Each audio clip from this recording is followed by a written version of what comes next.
लेंजी match दोबारा से फंस चुका है। सिचुएशन एक मर्तबा फिर परेशान कुन हो चुकी है।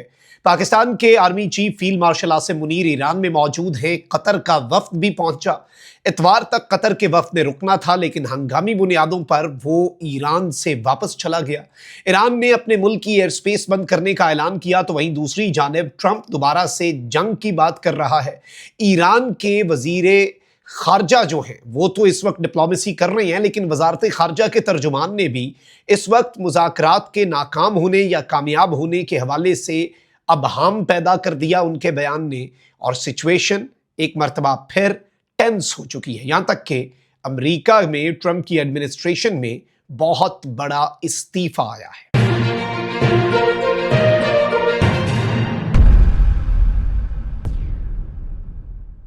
बिस्मिल्लाहिर्रहमानिर्रहीम, अस्सलाम वालेकुम। मैं हूं मखदूम शहाबुद्दीन। 23 मई 2026 हफ्ते का दिन।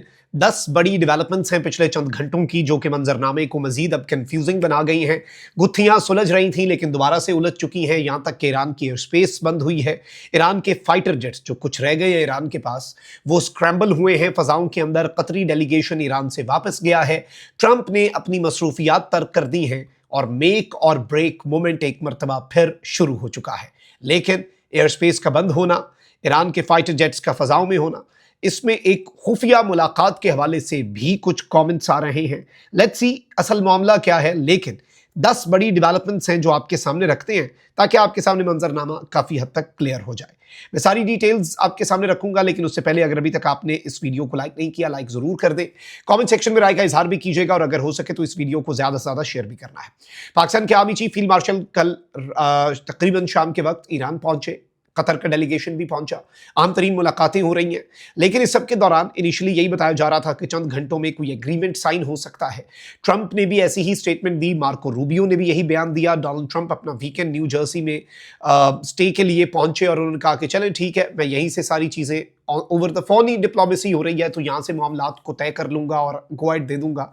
लेकिन अचानक से इस्माइल बकाई जो हैं, जो कि ईरान की वजारत खारजा के भी तर्जुमान हैं और जो मुज़ाकराती कमेटी है उसके तर्जुमान भी अपॉइंट हुए हैं, इन्होंने कहा कि ईरान अमेरिका मुज़ाकरात के हवाले से मैं ये कहूंगा कि ये नहीं कह सकते कि हम ऐसे मकाम पर पहुंचे हैं कि कोई मुआहिदा करीब हो। मुज़ाकरात का महवर तो जंग का खात्मा है।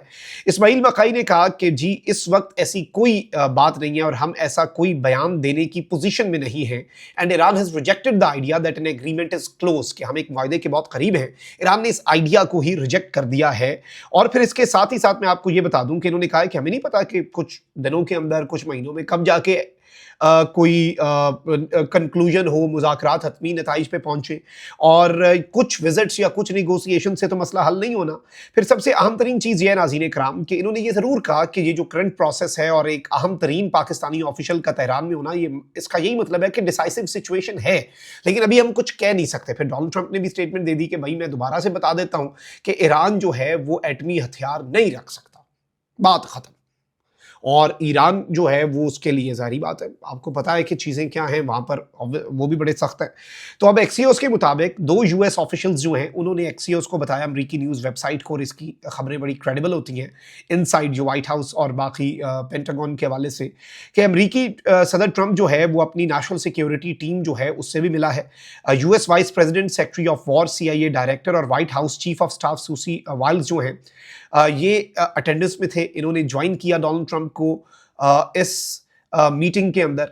और मैं ज़ाती तौर पे नाज़रीन कराम ये समझता हूँ कि इस वक्त जो सिचुएशन है उसमें अगर देखा जाए तो ट्रंप ने अपना स्टे जो है वो भी बड़ा मुख्तसर कर दिया। एयरफोर्स 1 में वापस डोनाल्ड ट्रंप जो है वो व्हाइट हाउस के लिए पहुंचा कि सिचुएशन रूम में बैठना पड़ सकता है, जंग का आगाज़ करना पड़ सकता है।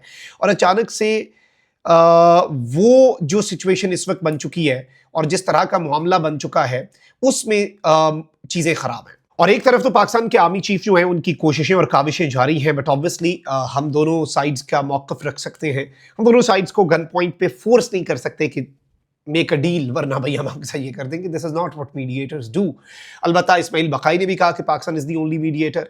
मार्को रूबियो ने भी कह दिया कि पाकिस्तान ही वाहिद सालिस है। कतरी टीम वहाँ पर मौजूद है, लेकिन वो असिस्ट ज़रूर कर रही है, या फिर वो अमेरिका का मौक़िफ़ ज़रा देने के लिए। लेकिन अचानक से संडे तक कतर के डेलीगेशन ने रहना था, और कतर का डेलीगेशन जो है वो रात के पिछले पहर में ये खबर मिली कि कतर का डेलीगेशन जो है वो ईरान छोड़ गया।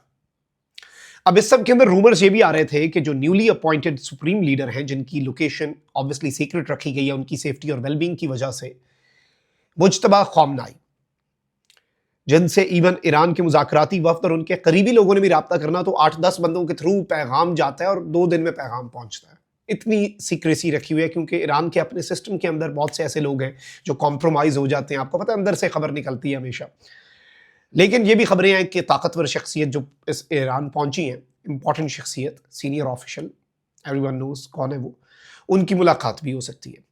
अब एक डेवलपमेंट हुई है कि ईरान ने अपने फाइटर जेट्स जो हैं वो फ़ज़ाओं में स्क्रैम्बल किए हैं और ईरान ने एक नोटम जो है वो इशू किया है और वेस्टर्न पार्ट जो है ईरान की एयर स्पेस का, उसमें तमाम फ्लाइट्स को मंडे मॉर्निंग तक, संडे तक ही ये डेलीगेशन जो रहना था, कतर का डेलीगेशन निकलने की इत्तलात है, लेकिन पाकिस्तान के फील्ड मार्शल वहीं पर है। मंडे मॉर्निंग तक वेस्टर्न साइड के ऊपर कोई फ्लाइट नहीं हो सकेगी, कोई जहाज नहीं आ सकेगा और ये एक बहुत बड़ी चीज़ है।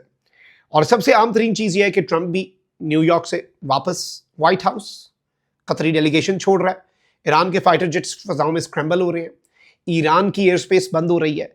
इसमें एक थ्योरी तो ये है नाज़रीन कराम कि ये क्या रूटीन सिक्योरिटी प्रोटोकॉल है इंटेंशंस के दौरान, या फिर एक डिस्क्रीट मीटिंग हो रही है जो इम्पॉर्टेंट शख्सियत है ईरान की और पाकिस्तान की, उनके दरमियान। पाकिस्तान अभी भी चीज़ों को ठीक से लेकर चलने की कोशिश कर रहा है, लेकिन in the last few hours Iran ने ट्रंप को एक दफ़ा फिर वार्निंग दिया है कि ईरान के खिलाफ स्ट्राइक से बाज रहे और चीज़ें जो हैं लेट्स सी, क्योंकि जितने लोग हैं वो यही कह रहे हैं कि मामला कोई ज़्यादा अच्छा लग नहीं रहा, यानी मामला फिर से फंसा हुआ है। मेक और ब्रेक मोमेंट है, पाकिस्तान बहुत कोशिश कर रहा है, एक ही मुल्क है जो ये कोशिश कर सकता है और वो कर रहा है। इवन यूएन जिसका ये काम था जंग रुकवाना, वो हमारी तरफ देख रहा है। दुनिया का हर मुल्क फ़ोन खड़का रहा है आपके फॉरेन ऑफिस और फॉरेन मिनिस्टर को, बताएं जी क्या बात बनी, क्या पे बात रुकी।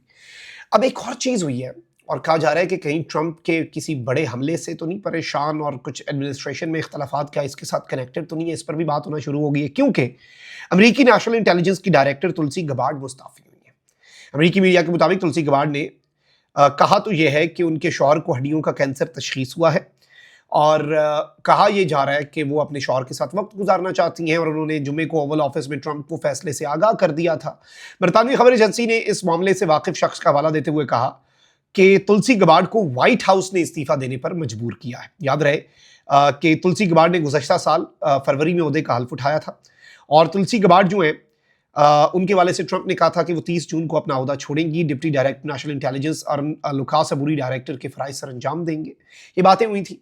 तो क्या तुलसी गबार्ड को कुछ मामलात पे इख्तलाफ था या फिर ट्रंप को उनके चीज़ों के ऊपर इख्तलाफ था? अब ये बड़ा इंपॉर्टेंट क्वेश्चन है और इस हाई पावर्ड इस्तीफ़े से जो उन्होंने ज़ाती वजूहात, हर बंदा एंड पे ज़ाती वजूहात ही बताता है, लेकिन असल वजह फिर कुछ और हो भी सकती है।